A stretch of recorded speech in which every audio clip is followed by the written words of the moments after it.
जब बीरबल ने की सबसे मुश्किल सौदेबाजी। अकबर का दरबार हमेशा की तरह भीड़ भाड़ और हलचल से भरा हुआ था। सुबह से ही संदेश और आदर सत्कार के लिए आने वाले लोग महल के बरामदे में कतार बने खड़े थे। उस दिन हवा में कुछ अलगसा तनाव था। बजट, फसल और सीमा से जुड़े मामलों की खबरें चारों ओर तेजी से फैल रही थी। पर उस शोरशराबे के बीच एक मामूली सी खबर ने पूरे दरबार की धड़कनें बदल कर रख दी। एक परादेशी व्यापारी, जिसका नाम फरीद उल हिंद था, आगरा आया था और उसने सबसे बड़े हाथों से एक असाधारण सौदा करने की इच्छा जताई थी। अकबर के राज्य के लिए एक बड़ा व्यापारिक समझौता, जो आगे चलकर पूरे साम्राज्य की समृद्धि बदल सकता था। समस्या यह थी कि व्यापारी ने जिस जमीन और अधिकारों की मांग की थी, वे सीधे सीधे कुछ स्थानीय जमींदारों के हितों और आदेशों में हस्तक्षेप कर रही थी। मामला इतना नाजुक था कि कोई भी दरबार का मंत्री बिना ठोस समाधान के अंत तक जाने को तैयार नहीं था। अंत में सभी की निगाहें बीरबल की ओर टिक गई। बुद्धि और निपुणता में उसका कोई सानी नहीं था। बीच की गढ़ी हुई खिड़की से अकबर, जो सवालों और कठिनाइयों को चुनौती के रूप में लेते थे, बैठकर स्थिति का अवलोकन करने लगे। फरीद उल हिंद कपड़ों की चमक और अनोखे गहनों से सजा हुआ बड़े आत्मविश्वास के साथ दरबार के बीचों बीच खड़ा था। उसने बड़े ठाठ से बताया कि वो कुछ विशेष वस्तुएं, दुर्लभ मसाले, समुद्री रेशम और विदेशी नुस्खे लाना चाहता है, पर उसकी शर्तें कड़ी थी।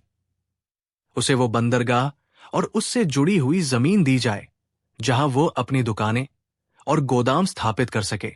साथ ही कुछ कर छूट और स्थानीय कर्तव्यों से छूट भी मांगी गई। जमींदारों और स्थानीय व्यापारियों ने विरोध जताया। वे जानते थे कि यदि विदेशी व्यापारी को ऐसे अधिकार मिल गए तो उनकी आय घट सकती है और स्थानीय नियंत्रण कमजोर पड़ सकता है। कुछ मंत्री अकबर से झट से ये प्रस्ताव ठुकराने को कह रहे थे, तो कुछ बड़े हिम्मती व्यक्ति फरीद की प्रस्तुति के पीछे अवसर देख रहे थे। अकबर ने कहा, यह बड़ा अवसर है, पर न्याय और हितों का संतुलन भी जरूरी है। बीरबल, इस सौदेबाजी का भार मैं तुम्हें सौंपता हूं। देखो कि राज्य का सबसे बड़ा नुकसान न हो और साथ ही राज्य को लाभ ही पहुंचे। बीच की खामोशी में सभी की नजरें बीरबल पर टिकी।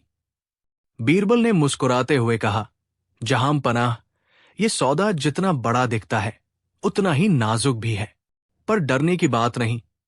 सौदेबाजी भी एक कला है और मैं ये कला आज इस्तेमाल करूंगा, पर शर्त यह है कि मुझे स्वतंत्रता दी जाए और मेरे प्रस्तावों को बिना प्रारंभिक रोकटोक के सुन लिया जाए। अकबर ने मुहर दी और बीरबल को आदेश मिला कि वो सौदेबाजी करे। बीरबल सबसे पहले फरीद को दरबार के भीतर बुलाया और बड़े आदर से उसकी बात सुनी, परंतु उसके चेहरे पर चिंता थी। दरअसल फरीद केवल लाभ की बात नहीं कर रहा था। उसके साथ कुछ अरबों की खान के मालिकों से जुड़ी एक गुप्त समझ थी, और वो अकेला ही नहीं, उसके साथ कुछ विदेशी जहाजी संगठनों का नेटवर्क भी था। बीरबल को एहसास हुआ कि यह सौदा केवल जमीन और त्वचा की बात नहीं, ये सांस्कृतिक प्रभाव, समुद्री मार्गों पर नियंत्रण और आर्थिक प्रभुत्व का मामला बन सकता है। औपचारिक रूप से उसने फरीद को कहा, आपके प्रस्ताव बड़े आकर्षक हैं, पर हमें पहले कुछ बातें स्पष्ट करनी होंगी। राज्य के हित, स्थानीय न्याय और दीर्घकालिक विवेक। फरीद ने बड़ी मोहक आवाज में कहा, दरबार की कृपा रहे तो कमाल हो जाएगा। मेरे सामान से लोग लाभान्वित होंगे, करों से राज्य को अधिक आय होगी और विदेशी व्यापार से नए लोग आएंगे। तुम बस थोड़ी सी छूट दे दो और मैं तुम्हें सोना चांदी से भर दूंगा। बीरबल जानता था कि ये सामान्य तर्क थे। सभी व्यापारी इन्हीं तर्कों से शुरू करते हैं, पर उसे रिवाज मालूम था। बड़ी बातों में छोटे छोटे विचलन होते हैं और उन विचलनों में ही राज्य का नुकसान छिपा होता है। उसने तत्काल निर्णय लेने की बजाय प्रस्तावों को देखा, गणना मंगी और स्थानीय जमींदारों की चिंता समझी। फिर उसने फरीद को कहा, तुम्हारी बातों में सच्चाई हो सकती है, पर प्रमाण जरूरी है। आइए हम आज ही तीनों पक्षों, राज्य, फरीद और स्थानीय जमींदार के साथ एक खुली बहस कराते हैं। हमें यह तय करना होगा कि ये अधिकार किस हद तक दिए जा सकते हैं और किन शर्तों के साथ। दरबार ने सहमति दी और बीरबल ने जल्द ही एक विशेष पैनल का आयोजन किया। इसमें स्थानीय जमींदार, व्यापारियों के प्रतिनिधि, अकबर के कुछ विश्वास पात्र मंत्री और कुछ बुद्धिमान नागरिक भी शामिल थे। पैनल का उद्देश्य साफ था, सौदे की जड़ तक पहुंचकर यह तय करना कि किन किन सीमाओं में फरीद के अधिकार सुरक्षित किए जाएं। पर यहां बीरबल ने अपनी असली रणनीति दिखाई। उन्होंने शांत तरीके से जनता के सामने खुले तौर पर सौदे की शर्तों को रखा, ताकि कोई भी पक्ष छिपाकर कुछ न कर सके। उन्होंने कहा, हम लोग पैसों पर बहस कर रहे हैं, पर हमें यह भी समझना होगा कि किसी भी व्यापारिक अनुबंध का असली मानवीय प्रभाव क्या होगा। बेरोजगारी, स्थानीय कलाकारी पर असर और सबसे बड़ी बात, राज्य का सम्मान। इसलिए हर प्रस्ताव को तर्कसंगत रूप में आंका जाएगा। पहला प्रश्न स्थानीय जमींदारों का था। क्या वे सहमत होंगे कि कुछ जमीनें विदेशी व्यापारी को दी जाए? जमींदारों ने रोष में कहा कि उनकी ये जमीन पीढ़ियों से परिवार की धरोहर है। यदि बेची या दी गई तो उनकी उपज और आजीविका पर असर होगा। फरीद ने उत्तर दिया कि वो जमीन खरीदने नहीं, बल्कि कुछ सीमित अधिकार लेने की बात कर रहा है। वो गोदाम, एक बाजार और कुछ करछूट मांग रहा था। सौदे की प्रकृति इस पर निर्भर करती थी कि अधिकार कितने और किस प्रकार के होंगे। बीरबल ने लोगों से कहा, सिर्फ करछूट दे देना और पूरी संपत्ति की सजिश का अधिकार दे देना अलग अलग बातें हैं। हमें ठोस रूपरेखा चाहिए, क्षेत्र, समयावधि और नियम। फिर बीरबल ने प्रस्ताव रखा, फरीद को वो बंदरगाह उपयोग के लिए दिया जाए, पर निजी भूमि का स्वामित्व न दिया जाए। उसे एक समय सीमित व्यापारिक अनुबंध दिया जाए, जिसे हर 10 साल में पुनः परखा और नवीनीकृत किया जा सके। साथ ही स्थानीय कारीगरों को प्राथमिकता देने का नियम रखा जाए और सीमित करछूट दी जाए, जो सीधी रूप से राज्य को दी जाने वाली आय से जुड़ी हो। इन शर्तों से स्थानीय लोगों की सुरक्षा भी होगी और फरीद को भी पारदर्शी व्यापार करने का अवसर मिलेगा। फरीद ने थोड़ी झुंझलाहट दिखाई। वो स्वामित्व चाहता था, पर वो ये भी जानता था कि अगर उसने बहुत सख्त शर्तें रखी तो दरबार सौदा नहीं होने देगा और इससे उसका बड़ा नुकसान होगा। मगर बात यही खत्म नहीं हुई। फरीद ने कहा कि यदि उसे स्वामित्व नहीं दिया गया तो वो ये व्यापार क्यों करेगा। उसकी बात में स्वाभाविक तर्क था। निजी स्वामित्व सुरक्षा देता है और दीर्घकालिक निवेश की हिम्मत दिलवाता है। बीरबल ने तुरंत समझदारी दिखाते हुए एक नया प्रस्ताव रखा। स्वामित्व न दिए जाने पर भी हम तुम्हें दीर्घकालिक स्थिरता देने का एक रास्ता सुझाते हैं। हम तुमको न्यायिक गारंटी देंगे कि व्यापार के नियम नहीं बदले जाएंगे और तुमको कम से कम 15 वर्षों की संरक्षण अवधि दी जाएगी। पर इस दौरान तुमको स्थानीय कारीगरों की सहायता और कानूनी शर्तों का पालन करना होगा। फरीद ने कहा कि 15 साल कम पड़ेंगे। वो 20 साल की मांग कर रहा था। बीरबल ने मुस्कुराकर कहा, तुम्हें दीर्घकालिक सुरक्षा चाहिए? अच्छा, हम 20 वर्ष दे सकते हैं, पर शर्त यह है कि तीसरे वर्ष के भीतर तुम राज्य को कुछ विशेष पहलेंगे। शिक्षा, सड़क और स्थानीय व्यापारियों को प्रशिक्षण देना, ताकि ये व्यापार स्थानीय लोगों के लिए अवसर भी बन जाए, न कि केवल विदेशी तंत्र के लिए। और चौथा शर्त यह है कि तुमको राज्य के किसी भी अधिकारी द्वारा अनावश्यक रूप से परेशान नहीं किया जाएगा, बशर्ते तुम हमारे नियमों का पालन करो। फरीद ने सोचा, यह प्रस्ताव उसे कई फायदे दे रहा था, सुरक्षा, करछूट और व्यापार का विस्तार, पर उसे कोई न कोई अतिरिक्त लाभ चाहिए था।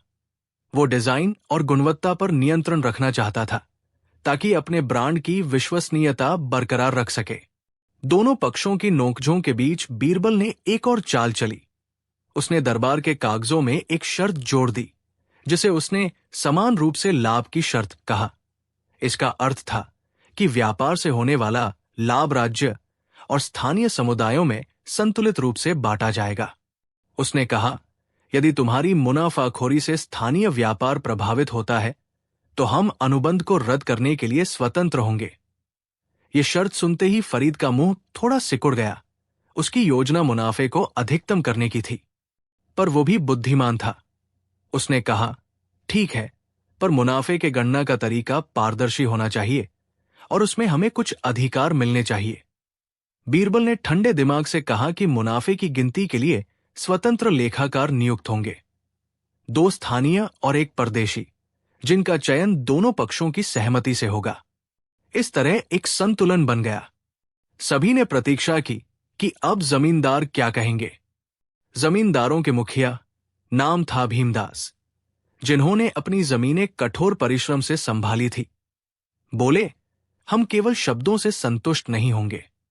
यदि तुम इस अनुबंध के कारण हमारी उपज घटती है तो हम तब सीधे सीधे अपील कर सकें।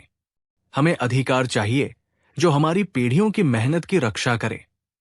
बीरबल ने सहानुभूति से कहा, तुम्हारी चिंता ठीक है, इसलिए अनुबंध में यह लिखा जाएगा कि यदि स्थानीय उपज में 50% से अधिक गिरावट आई तो अनुबंध सामने रखकर पुनर्विचार होगा। पर इसके साथ एक और बात होगी, हम इस गिरावट के कारणों का वैज्ञानिक परीक्षण करेंगे, न कि केवल आरोप प्रत्यारोप। यह वैज्ञानिक परीक्षण बीरबल की समझदारी का हिस्सा था। वो जानता था कि भावनात्मक आरोपों पर फैसले अक्सर गलत हो जाते हैं। वैज्ञानिक प्रमाण हर किसी के दावे को परखते हैं और जरूरत पड़ने पर सच सामने लाते हैं। पेशेवर और नीति के मसलों के बीच बीरबल ने सामाजिक प्रभावों पर भी गौर किया। उसने कहा कि युद्ध और वैमनस्य की बजाय व्यापार से संबंध बनाए जाने चाहिए, परंतु ये तभी सच्चा है जब स्थानीय संस्कृति और कारीगरी का सम्मान रहे। इसलिए उसने फरीद से कहा कि प्रत्येक साल 3 स्थानीय कारीगरों को विदेश भेजकर प्रशिक्षण दिलवाने का खर्च वो वहन करेगा और स्थानीय बाजार में विदेशी माल के साथ साथ स्थानीय कला और शिल्प के लिए अलग से प्रदर्शनी भी रखेगा। ये न केवल आर्थिक सहयोग का संकेत था, बल्कि सामाजिक सांस्कृतिक आदान प्रदान का भी एक रास्ता था। फरीद, जो व्यावसायिक लाभ के साथ साथ प्रतिष्ठा भी चाहता था, इस प्रस्ताव पर राजी हुए, क्योंकि इससे उसे ये दिखाने का मौका भी मिलता कि उसे स्थानीय संस्कृति की परवाह है। अब मसला आर्थिक दरों का था। करछूट की सीमा कितनी रहे? बीरबल ने कहा कि करछूट दी जाएगी पर वो सीमा पार नहीं करेगी और किसी भी छूट की शर्त यह होगी कि उसकी आय एक निश्चित अनुपात से कम नहीं होगी। साथ ही अनुबंध में यह भी रखा जाए कि यदि फरीद का व्यापार बहुत ज्यादा मुनाफा कमाने लगे तो उस अतिरिक्त हिस्से पर राज्य भी कर लगा सके। ये बात सुनते ही कुछ मंत्री मुग्ध हुए। ये शिष्टता से दोनों पक्षों को न्याय देती थी, व्यापारी को प्रेरणा और राज्य को सुनिश्चित आय। फरीद ने थोड़ा विरोध किया पर बाद में माना कि इस तरह की पारदर्शिता उसके लिए भी अच्छी रहेगी, क्योंकि ये अन्य व्यापारियों के साथ प्रतिस्पर्धा में उसके विश्वसनीयता को बढ़ाएगी। सभी औपचारिकताओं के बीच बीरबल ने एक और चाल चली जिसे किसी ने पहले आकलन नहीं किया था। उसने स्थानीय जनता के मन की भावनाओं को भी समझने के लिए बाजारों में जाकर देखा, स्थानीय लोगों से मिला और उनके विचार सुने। उसने पाया कि अधिकतर लोग नए व्यापार और विदेशी वस्तुओं से उत्साहित थे, पर वे भी चाहते थे कि उनकी संस्कृति और रोजगार सुरक्षित रहें। बीरबल ने फिर दरबार में कहा, हम किसी विदेशी का स्वागत करना चाहते हैं, पर अपने हाथ पांव बांधकर नहीं। आता अनुबंध का पालन न होने पर कड़े प्रावधान होंगे, जुर्माना, अनुबंध रद्द करना और कुछ मामलों में सीमित सार्वजनिक निलंबन। पर इन सब के साथ हमें यह भी ध्यान देना होगा कि व्यापार को प्रोत्साहित करें ताकि आमजन के लिए रोजगार बढ़े। इस सोच ने पैनल में संतुलन लाया, पर सवाल अब भी ये था कि फरीद को कितना अधिकार मिलना चाहिए ताकि वो निवेश करे और साथ ही स्थानीय लोगों की उपज और सम्मान सुरक्षित रहे। बीरबल ने उस रात नींद कम की। उसने खुराक और लेखों का परिश्रम से अध्ययन किया। अगले दिन वो दरबार में एक विस्तृत कागज लेकर आया। उस कागज में अनुबंध के प्रस्तावित बिंदु, मुनाफे की गिनती का तरीका, विवाद निवारण के नियम और सामाजिक कल्याण के लिए फरीद की जिम्मेदारियां लिखी हुई थी। लेकिन बीरबल की असली चाल तब दिखी जब उसने आखिर में एक छोटा सा पैरा जोड़ दिया। एक शर्त जो औपचारिक तो नहीं थी, पर उसका अर्थ बहुत बड़ा था। उसने लिखा, यदि किसी भी समय यह पाए जाए कि फरीद ने अनुबंध की भावनाओं का उल्लंघन किया है अथवा किसी भी प्रकार से राज्य के सम्मान को ठेस पहुंचाई है, तो अकबर साहब इस अनुबंध को एक नोटिस पर समाप्त कर सकते हैं और उस समय फरीद को उसके निवेश की कुछ राशि क्षतिपूर्ति स्वरूप दी जाएगी। यह शर्त फरीद को बताती थी कि राज्य का सम्मान सर्वोपरि है और किसी भी व्यापारी को सरकार की मर्यादा से ऊपर नहीं आना चाहिए। फरीद ने थोड़ी नाराजगी दिखाई, पर अंतिम रूप से उसने इस सशर्त सहमति दे दी, क्योंकि उसने समझा कि कहीं भी दुष्प्रचार होने पर अनुबंध रद्द होने का जोखिम हो सकता है, पर यह जोखिम उसके लंबे लाभ के खतरों से कम था। आखिरकार सौदे पर हस्ताक्षर हुए। पूरे दरबार में उत्साह और हल्की सी सिहरन का मिश्रण था। लोग सोच रहे थे, क्या यह हल निकला है जो सभी के हित में होगा, या फिर यह किसी दीर्घकालिक संघर्ष की शुरुआत होगी? बीरबल ने शांत स्वर में कहा, यह सौदा सिर्फ पेपर का खेल नहीं है, यह विश्वास है। अगर विश्वास टूटेगा तो सब हारेंगे, पर अगर हम सबने मिलकर इसका पालन किया तो अकबर की दरियादिली और फरीद की मेहनत से यह सौदा समृद्धि का मार्ग खोल सकता है। समय के साथ सब कुछ धीरे धीरे आकार लेने लगा। फरीद ने अपने गोदामों में स्थानीय कारीगरों को काम पर रखा और शिक्षा प्रशिक्षण की पहल शुरू की। उसने राज्य के कुछ युवा कारीगरों को विदेश भेजा और स्थानीय मेले में विदेशी व स्थानीय सामान की मिलीजुली प्रदर्शनी लगाई। कुछ वर्षों में वहां की बाजार में नई चमक आई, कुछ ट्रेडमार्क बढ़े और आम नागरिकों के लिए रोजगार बढ़ा। पर वैसा भी हुआ जैसा बीरबल ने कहा था।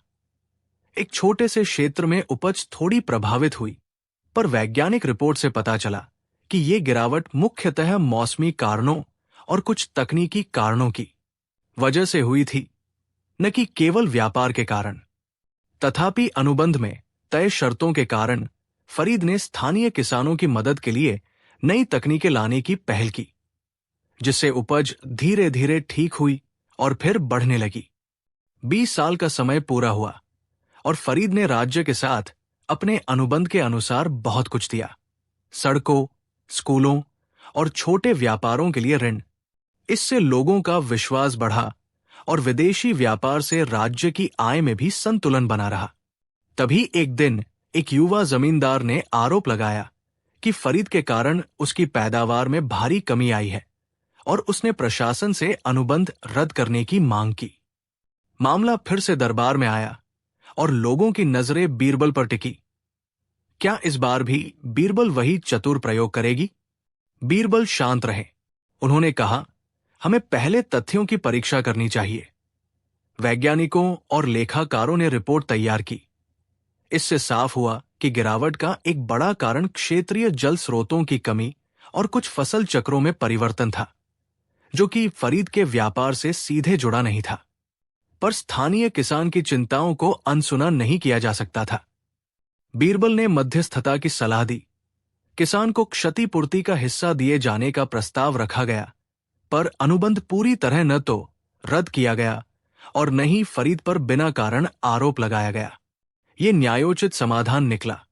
किसान को अस्थायी अनुदान मिला और फरीद ने स्थानीय सिंचाई परियोजनाओं में योगदान दिया, जिससे समस्या का दीर्घकालिक समाधान संभव हुआ। समय के साथ लोग ये सब देखकर निश्चिंत हुए कि कैसे एक बुद्धिमान मध्यस्थ समस्या का समाधान कर सकता है, न केवल मुद्रा और कागजपन में, बल्कि मानव और सामाजिक संवेदनाओं में भी। अकबर ने बीरबल की प्रशंसा की और दरबार में कहा, बीरबल ने केवल सौदेबाजी नहीं की, उसने विश्वास और संतुलन की मिसाल दिखाई।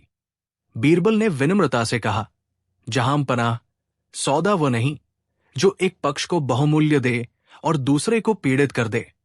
असली सौदा वो है जिसमें समाज का हर हिस्सा सुरक्षित और समृद्ध महसूस करे। समय के साथ ये मामला एक आदर्श बन गया। अकबर के दरबार में दूसरा कोई बड़ा विदेशी व्यापार प्रस्ताव आने पर लोग उसी अनुबंध की मिसाल देते थे। बीरबल ने सबको सिखाया कि सूझबूझ केवल चालाकी नहीं, पर संवेदनशीलता और विज्ञान से मेल करने की कला भी है। फरीद का व्यापार सफल रहा, पर उसने स्थानीय संसाधनों और समाज का सम्मान करना भी सीख लिया।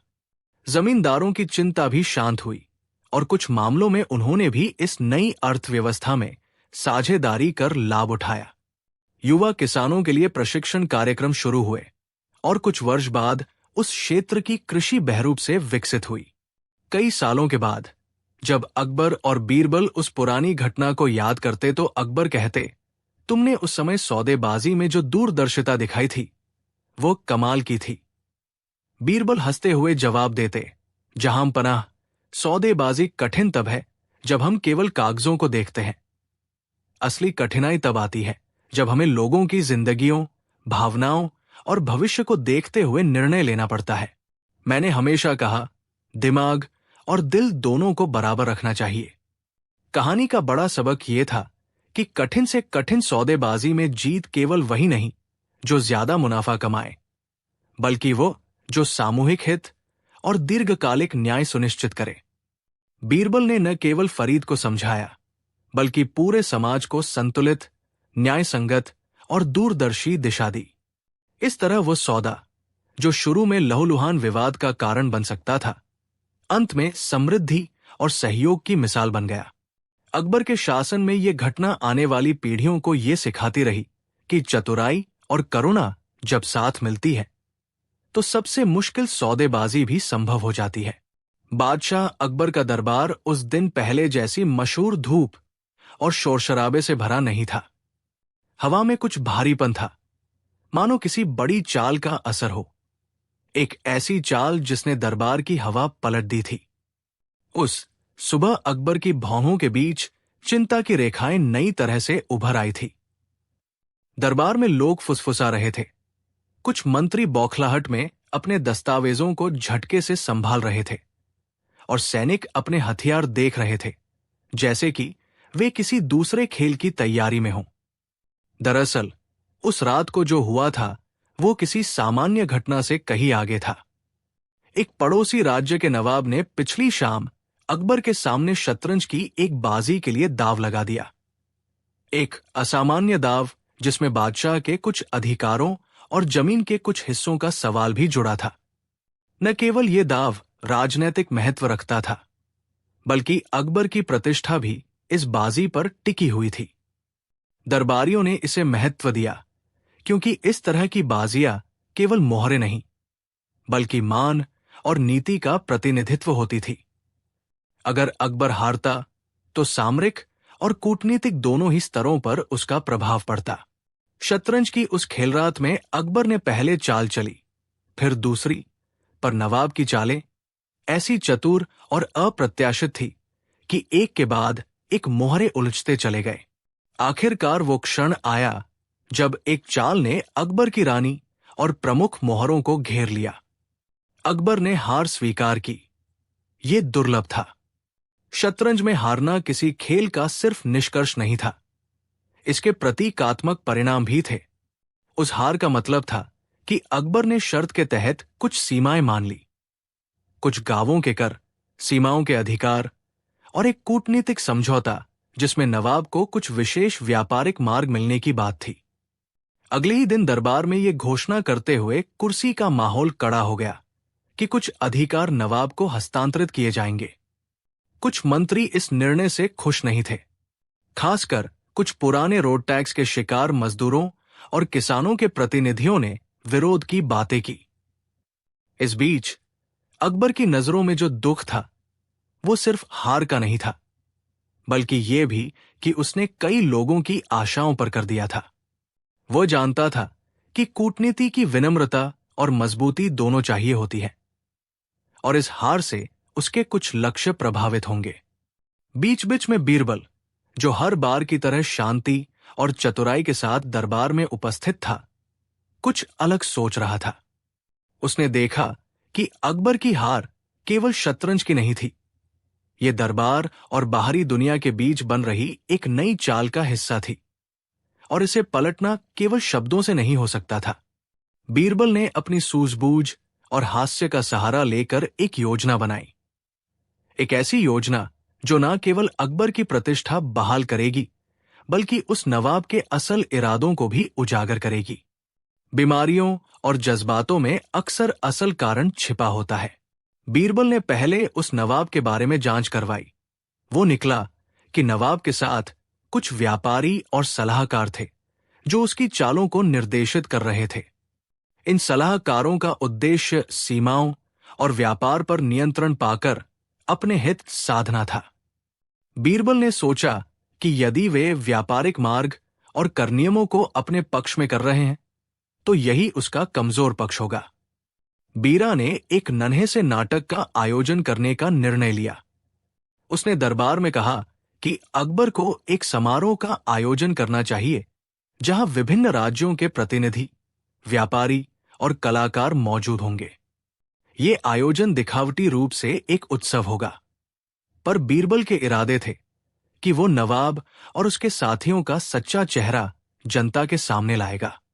अकबर ने बीरबल की बात मानी, क्योंकि बीरबल न केवल बुद्धिमान परंतु वैचारिक भी था, और अकबर ने उसे पूरी आजादी दी।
क्योंकि उसके अधिकांश लाभ छिपे हुए थे।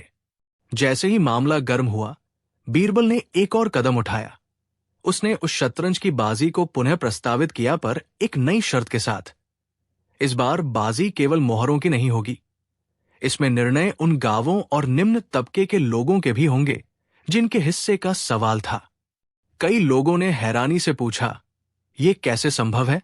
बीरबल ने उत्तर दिया कि शतरंज का असली सार यह है कि राजकाज में निर्णयों का प्रभाव जनता पर होता है, और इसलिए जनता का हिस्सा भी होना चाहिए। अकबर ने यह प्रस्ताव स्वीकार कर लिया, क्योंकि वो हमेशा जनता के हित में सोचता था। नवाब ने चढ़ते हुए कहा कि वो केवल मोहरों के साथ ही खेलना चाहेगा, पर भीड़ और दरबार के दबाव के कारण उसे नए नियमों को मानना पड़ा। नई बाजी आयोजित की गई, पर इस बार हर कदम पर जनता के प्रतिनिधि मौजूद थे, जो किसी भी समझौते को सार्वजनिक रखना चाहते थे। खिलाड़ी बैठ गए, बाजी आई, और मध्य में आकर अचानक एक मोहरा मिस हो गया। नवाब का एक चालाक चाल, जिसने उम्मीद जताई कि वो अकबर को फिर से चौंका देगा।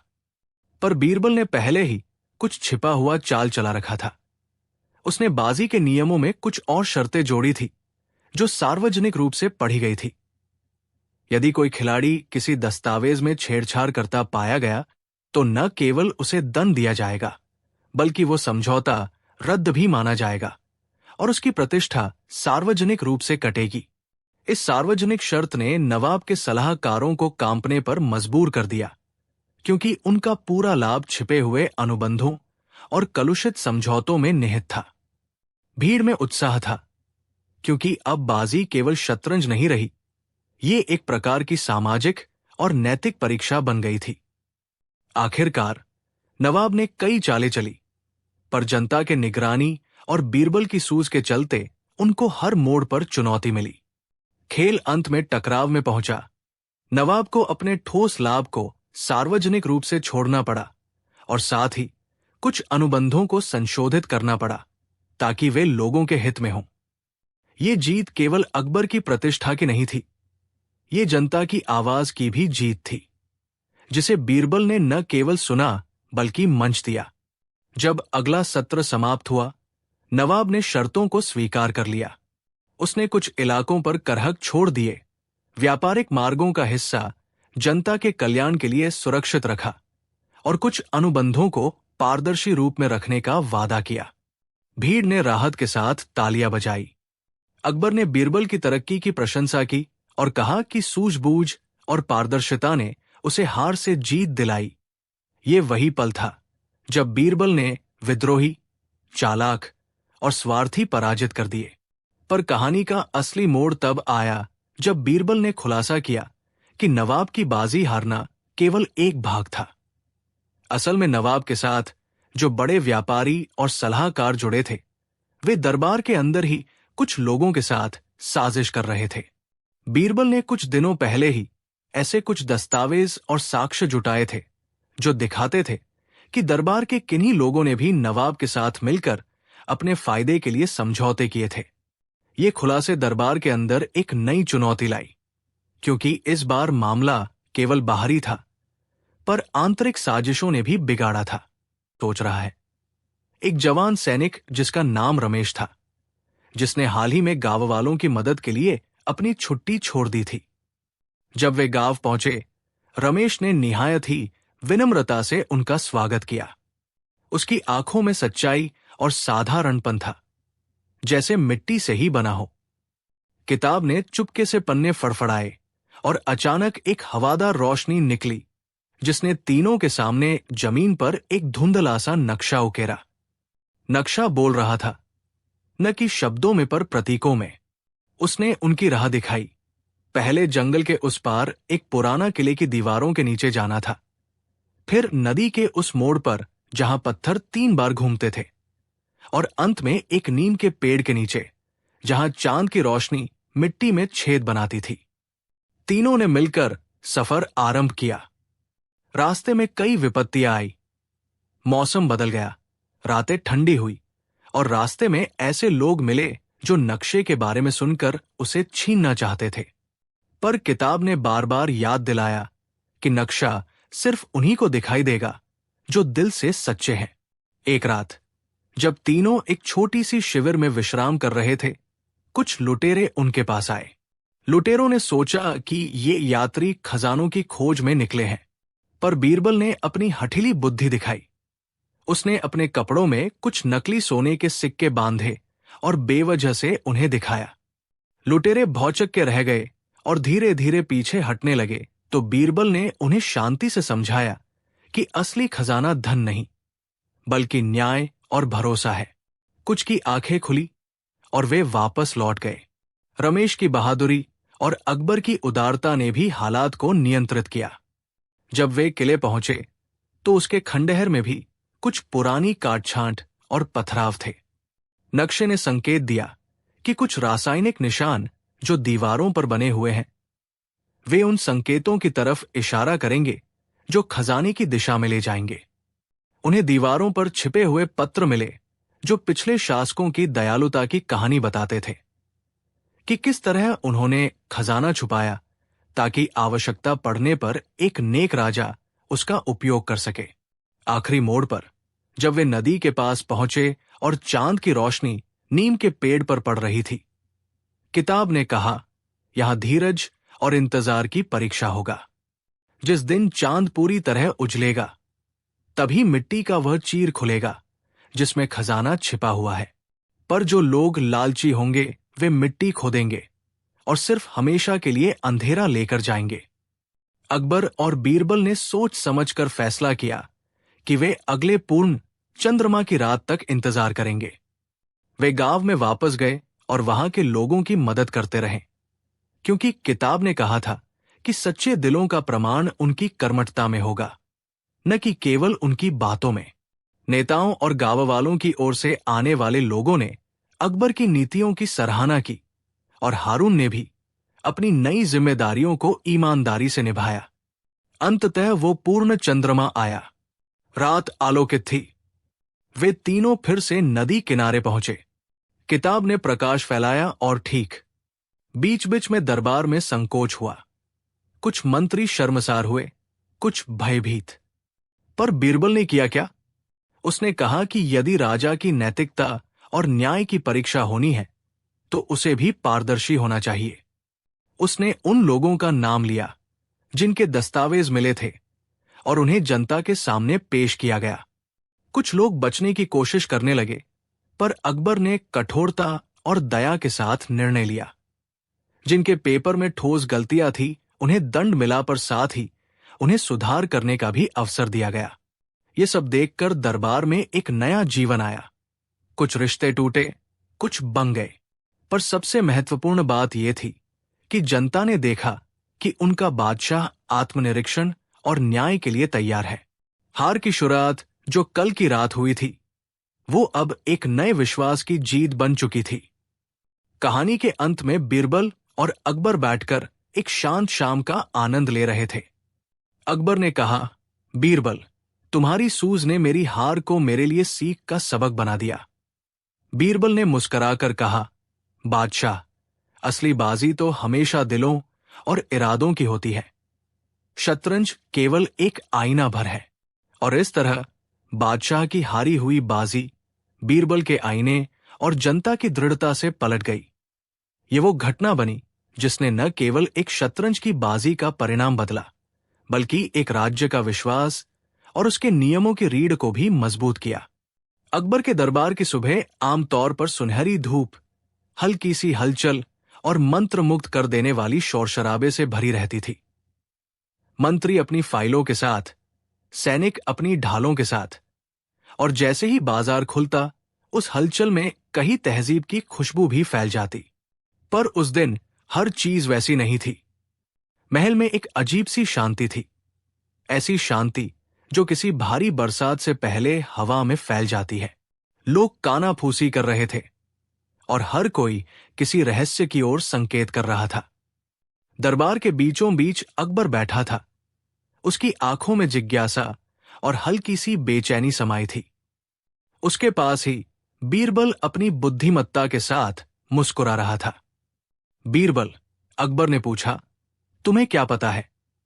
कल रात हवेली के पुरवाने पुस्तकालय में किसने किसी अजीब किताब की आवाज सुनी थी? बीरबल ने अपने लंबे भौं उठाए और कहा, नहीं, बादशाह की बात सुनिए। मैंने तो अभी सुना है कि किताबें तभी बोलती हैं जब लोग उनकी कहानी सुनते सीखते हैं। अकबर ने ठहाका लगाया। ठीक है, पर आज तुम्हें उस किताब का पता लगाना होगा। जो भी उसे लेकर महल में आया, उसने धीरे धीरे उसे पुस्तकालय की सबसे ऊंची अलमारी में रखने के बाद कहा कि उस पर धूल न जमने पाए। फिर ज्यों ही मध्यरात्रि हुई, वही आवाज सुनाई दी। अब बताओ, क्या कोई किताब बोल सकती है? क्या कोई ऐसा जादुई सामान है जिसे चोरने या छुपाने की जरूरत हो? बीच बीच की हल्की सी मुस्कान में बीरबल की आंखों में चमक आई। वो जानता था कि अकबर की बातें अक्सर समस्याओं के आवरण में नई कहानियां लाती हैं। उसने दरबार के लोगों को इशारा किया कि शांत रहें और सुने। बादशाह, उसने धीमी और विचारशील आवाज में कहा, किताबें बोलती नहीं, पर उनके पन्नों में बातें रहती हैं। और कुछ किताबें ऐसी होती हैं जिनका न होना किसी को बहुत दुख पहुंचाता है। हम पहले पुस्तकालय जाकर देख लें जहां से आवाज आई थी। अकबर ने हामी भरी और कुछ सैनिकों के साथ पुस्तकालय की ओर बढ़ा। पुस्तकालय का द्वार पुराना था। लकड़ी पर महीनों की धूल अभी भी थी, पर अंदर की शांति कुछ और ही थी। बड़ी सी अलमारी के दरवाजे बंद कर दिए गए थे, लेकिन बीरबल ने अपने सूझबूझ से छिपे हुए एक सुराग को माना। उसके हाथ में एक छोटा सा तंतु निकला जो अलमारी के ऊपर के कोने पर गिरा हुआ था, जैसे कोई शीशा चिपका दिया हो। उसने हल्के सी आवाज में कहा, किसी ने इसे ऊपर से छुआ है। अलमारी के दरवाजे खोलते ही एक ठंडी हवा चली जिसने दरबारियों के पंखों को हिलाया। सबसे ऊपर रखी हुई किताब एक अलग चमक लिए हुए थी। उसका रंग भूरासा और काले किनारों के साथ था। उसकी पीठ पर किसी अजीब निशान की तरह नक्काशी थी, एक वृत्त, और उसके अंदर कुछ अल्फाज जो किसी पुरानी भाषा के लगते थे। बीरबल ने किताब उठाई और धीरे धीरे उसकी परतें खोलते हुए कहा, यह कोई साधारण किताब नहीं है। किताब की परतों में धूल नहीं थी, पर पन्ने समय की तरफ मुड़े हुए थे। बीच के पन्ने अलग से चमकते हुए लग रहे थे, जैसे किसी ने उन्हें किसी विशेष उद्देश्य से चुना हो। अकबर ने अपनी उंगली उस पन्ने पर रखी और अचानक पन्ने की रोशनी ने कमरे को भर दिया। एक नर्म सी आवाज, मानो सदियों पुरानी, ने सबे को चौंका दिया। कौन मुझसे बात करेगा? दरबार में सन्नाटा छा गया। कुछ सैनिक पीछे हटे, विनायकों की आंखों में भय था, और कुछ मंत्रियों ने अपनी अंगुलियां मोड़ी। तभी बीरबल ने अपने चेहरे पर वही चिरपरिचित मुस्कान रखी और बोला, आइए बात करते हैं। किताब की आवाज ने कहा, मैं वह पुस्तक हूं जिसे समय ने छुपा दिया था। जो व्यक्ति मेरी बात सुन सकेगा उसे अपना एक सच बताना होगा, और जो मेरा प्रश्न हल करेगा उसे मैं एक राज बताऊंगी। पर सावधान, मेरे राज सरल नहीं। अकबर ने उत्सुकता से कहा, बताओ, किसने तुम्हें यहां रखा और क्यों? किताब ने कहा, मैं वो कहानी रखती हूं जो एक दरबार के भीतर छुपी हुई थी। किसी ने चाहा कि वो कहानी कभी बाहर न निकले, पर समय ने अब कहा है कि सच्चाई की घड़ी आ गई। तुम्हारे दरबार में एक ऐसा आदमी है जो सूरत में साथी, पर दिल में छुपा हुआ है। वो अपनी पहचान बदलकर सबको धोखाने के लिए आया था, पर मैं उसे पहचान सकती हूं। उसके पन्नों पर उसके कदमों की आहट अब भी लिखी है। दरबार में एक हलचल हुई। अकबर की आंखों में अब चिंता थी, पर उसने अपनी आवाज को शांत रखा। किताब, क्या तुम हमें उसका नाम बताओगी? उसने कहा। किताब ने पन्नों को फिर से सरकाया और बोली, नहीं, उस नाम को मैं सीधे नहीं कहूंगी, पर मैं तुम्हें संकेत दूंगी। वो इंसान सतह पर भगवान की तरह दिखता है, पर उसके हाथों में दोहरे चेहरे हैं। वो तारीखों और दस्तावेजों में छुपा रहता है, और उसकी नजरों में हमेशा लाभ की खोज रहती है। अकबर की आंखों ने चारों ओर देखा। कौन ऐसा हो सकता है? हमारे दरबार में कई लोग हैं, मंत्रा, मंत्री, व्यापारी और बहुत से नौकर। पर कोई ऐसा कैसे? बीच बीच में बीरबल ने अपनी सूझबूझ दिखाई और सोचा कि किताब के संकेत पर कौन सबसे मेल खाता है। उसकी याद में कुछ चेहरे चमक उठे। सिंहासन के पास बैठने वाला एक नया लेखपाल, जिसने हाल ही में राज्य के खजाने के रजिस्टरों को छेड़छाड़ करना शुरू किया था। उसने अकबर को धीरे धीरे इशारा किया। अकबर ने आदेश दिया कि वो लेखपाल दरबार में बुलाया जाए। कुछ समय पश्चात लेखपाल, जिसका नाम हारून था, बेमन से दरबार में आया।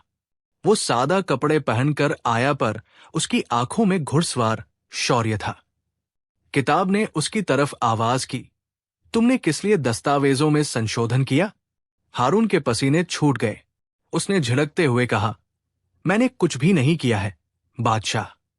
किताब ने कहा, सांच मत छुपाओ, पन्ने तुम्हारे हाथों पर गीले हैं। हारून ने अचानक चिल्लाकर कहा, यह किसी का मजाक है। किताबें बोल नहीं सकती। पर बीरबल ने बड़े ही शांत स्वर में कहा, हारून, किताब के सवालों का जवाब देना तुम्हारा फर्ज है। अगर तुमने कुछ किया है तो सच बताना ही बुद्धिमत्ता है, क्योंकि उसके अधिकांश लाभ छिपे हुए थे। जैसे ही मामला गर्म हुआ, बीरबल ने एक और कदम उठाया। उसने उस शतरंज की बाजी को पुनः प्रस्तावित किया, पर एक नई शर्त के साथ। इस बार बाजी केवल मोहरों की नहीं होगी। इसमें निर्णय उन गांवों और निम्न तबके के लोगों के भी होंगे जिनके हिस्से का सवाल था। कई लोगों ने हैरानी से पूछा, यह कैसे संभव है?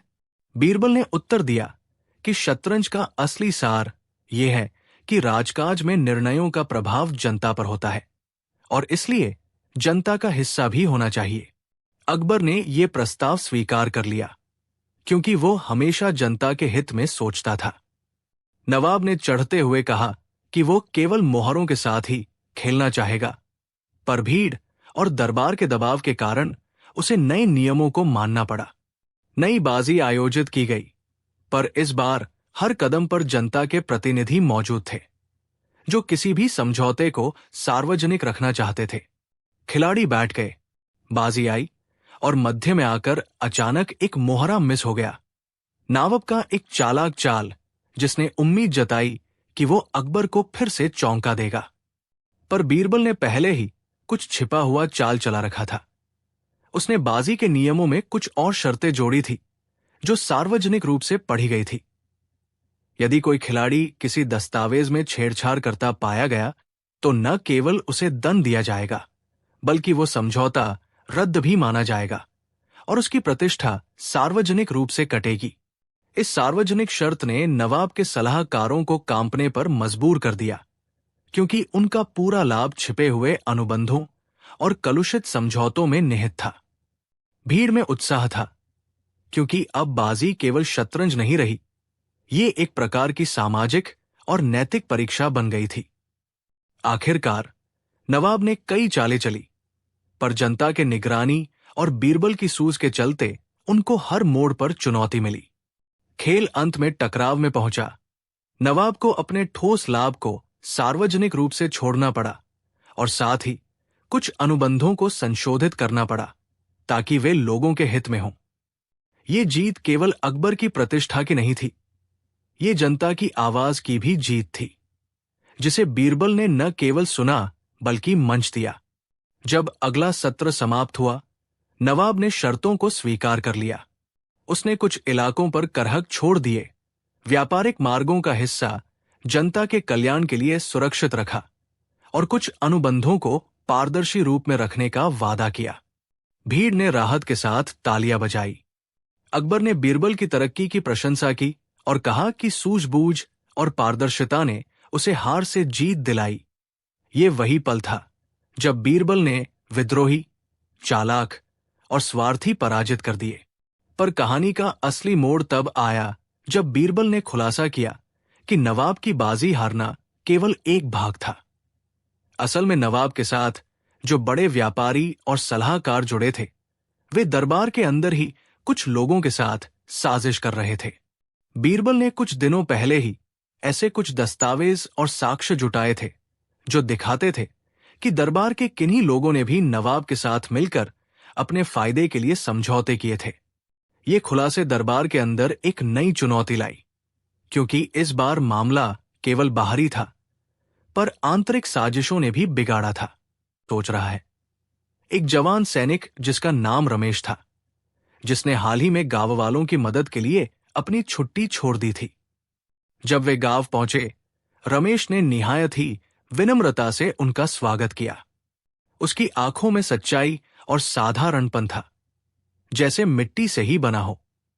किताब ने चुपके से पन्ने फड़फड़ाए और अचानक एक हवादार रोशनी निकली, जिसने तीनों के सामने जमीन पर एक धुंधला सा नक्शा उकेरा। नक्शा बोल रहा था, न कि शब्दों में पर प्रतीकों में। उसने उनकी राह दिखाई। पहले जंगल के उस पार एक पुराना किले की दीवारों के नीचे जाना था, फिर नदी के उस मोड़ पर जहां पत्थर 3 बार घूमते थे, और अंत में एक नीम के पेड़ के नीचे जहां चांद की रोशनी मिट्टी में छेद बनाती थी। तीनों ने मिलकर सफर आरंभ किया। रास्ते में कई विपत्तियां आई।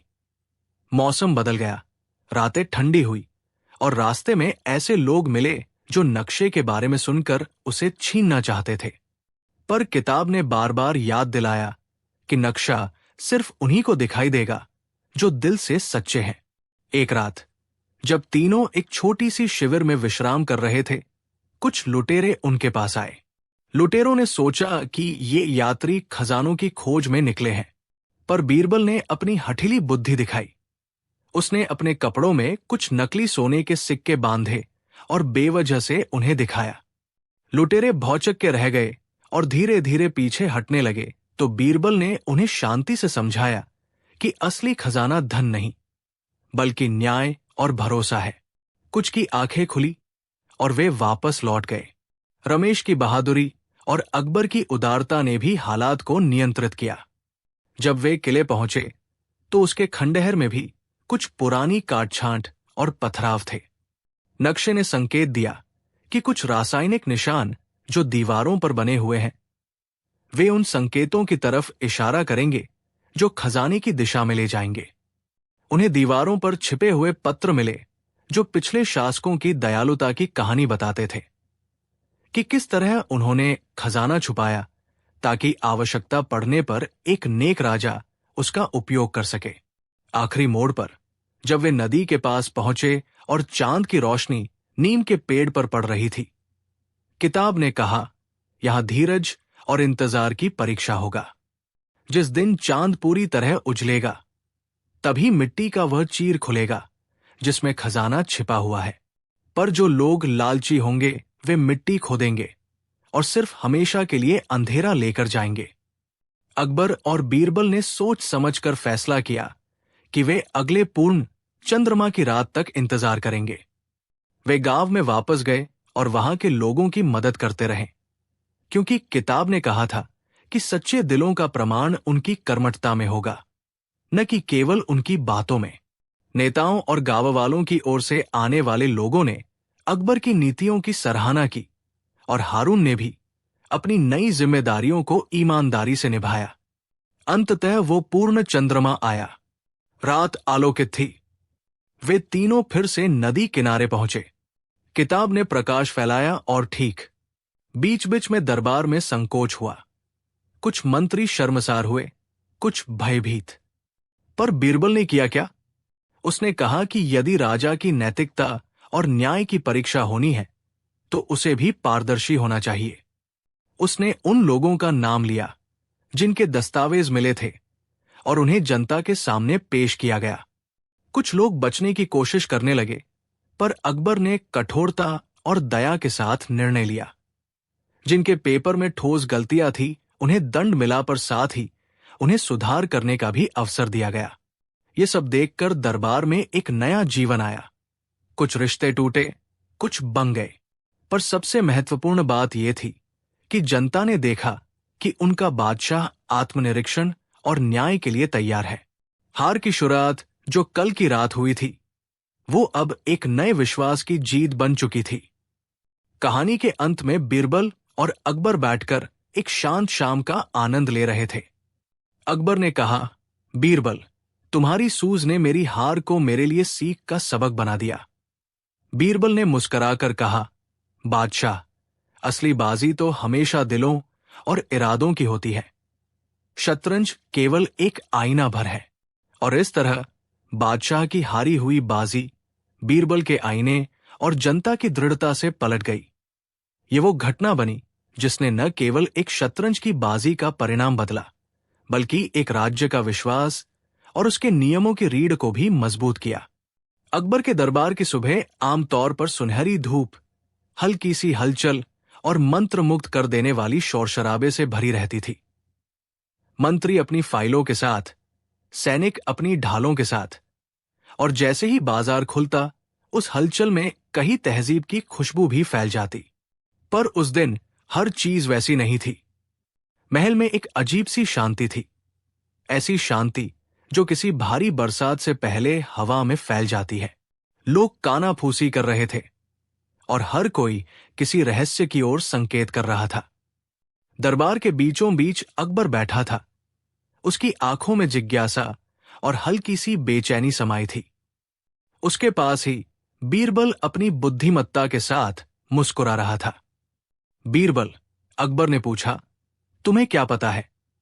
कल रात हवेली के पुरवाने पुस्तकालय में किसने किसी अजीब किताब की आवाज सुनी थी? बीरबल ने अपने लंबे भौं उठाए और कहा, नहीं, बादशाह की बात सुनिए। मैंने तो अभी सुना है कि किताबें तभी बोलती हैं जब लोग उनकी कहानी सुनते सीखते हैं। अकबर ने ठहाका लगाया, ठीक है, पर आज तुम्हें उस किताब का पता लगाना होगा। जो भी उसे लेकर महल में आया, उसने धीरे धीरे उसे पुस्तकालय की सबसे ऊंची अलमारी में रखने के बाद कहा कि उस पर धूल न जमने पाए। फिर ज्यों ही मध्यरात्रि हुई, वही आवाज सुनाई दी, अब बताओ, क्या कोई किताब बोल सकती है? क्या कोई ऐसा जादुई सामान है जिसे चोरने या छुपाने की जरूरत हो? बीच बीच की हल्की सी मुस्कान में बीरबल की आंखों में चमक आई। वो जानता था कि अकबर की बातें अक्सर समस्याओं के आवरण में नई कहानियां लाती है। उसने दरबार के लोगों को इशारा किया कि शांत रहें और सुने। बादशाह, उसने धीमी और विचारशील आवाज में कहा, किताबें बोलती नहीं, पर उनके पन्नों में बातें रहती हैं। और कुछ किताबें ऐसी होती हैं जिनका न होना किसी को बहुत दुख पहुंचाता है। हम पहले पुस्तकालय जाकर देख लें जहां से आवाज आई थी। अकबर ने हामी भरी और कुछ सैनिकों के साथ पुस्तकालय की ओर बढ़ा। पुस्तकालय का द्वार पुराना था। लकड़ी पर महीनों की धूल अभी भी थी, पर अंदर की शांति कुछ और ही थी। बड़ी सी अलमारी के दरवाजे बंद कर दिए गए थे, लेकिन बीरबल ने अपने सूझबूझ से छिपे हुए एक सुराग को माना। उसके हाथ में एक छोटा सा तंतु निकला जो अलमारी के ऊपर के कोने पर गिरा हुआ था, जैसे कोई शीशा चिपका दिया हो। उसने हल्के सी आवाज में कहा, किसी ने इसे ऊपर से छुआ है। अलमारी के दरवाजे खोलते ही एक ठंडी हवा चली जिसने दरबारियों के पंखों को हिलाया। सबसे ऊपर रखी हुई किताब एक अलग चमक लिए हुए थी। उसका रंग भूरासा और काले किनारों के साथ था। उसकी पीठ पर किसी अजीब निशान की तरह नक्काशी थी, एक वृत्त, और उसके अंदर कुछ अल्फाज जो किसी पुरानी भाषा के लगते थे। बीरबल ने किताब उठाई और धीरे धीरे उसकी परतें खोलते हुए कहा, यह कोई साधारण किताब नहीं है। किताब की परतों में धूल नहीं थी, पर पन्ने समय की तरफ मुड़े हुए थे। बीच के पन्ने अलग से चमकते हुए लग रहे थे, जैसे किसी ने उन्हें किसी विशेष उद्देश्य से चुना हो। अकबर ने अपनी उंगली उस पन्ने पर रखी और अचानक पन्ने की रोशनी ने कमरे को भर दिया। एक नर्म सी आवाज, मानो सदियों पुरानी, ने सबे को चौंका दिया, कौन मुझसे बात करेगा? दरबार में सन्नाटा छा गया। कुछ सैनिक पीछे हटे, विनायकों की आंखों में भय था, और कुछ मंत्रियों ने अपनी अंगुलियां मोड़ी। तभी बीरबल ने अपने चेहरे पर वही चिरपरिचित मुस्कान रखी और बोला, आइए बात करते हैं।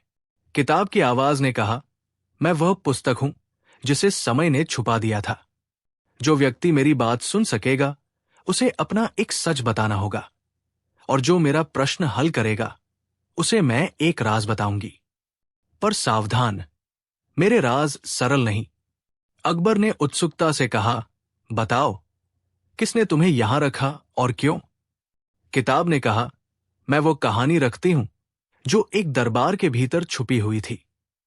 किसी ने चाहा कि वो कहानी कभी बाहर न निकले, पर समय ने अब कहा है कि सच्चाई की घड़ी आ गई। तुम्हारे दरबार में एक ऐसा आदमी है जो सूरत में साथी, पर दिल में छुपा हुआ है। वो अपनी पहचान बदलकर सबको धोखाने के लिए आया था, पर मैं उसे पहचान सकती हूं। उसके पन्नों पर उसके कदमों की आहट अब भी लिखी है। दरबार में एक हलचल हुई।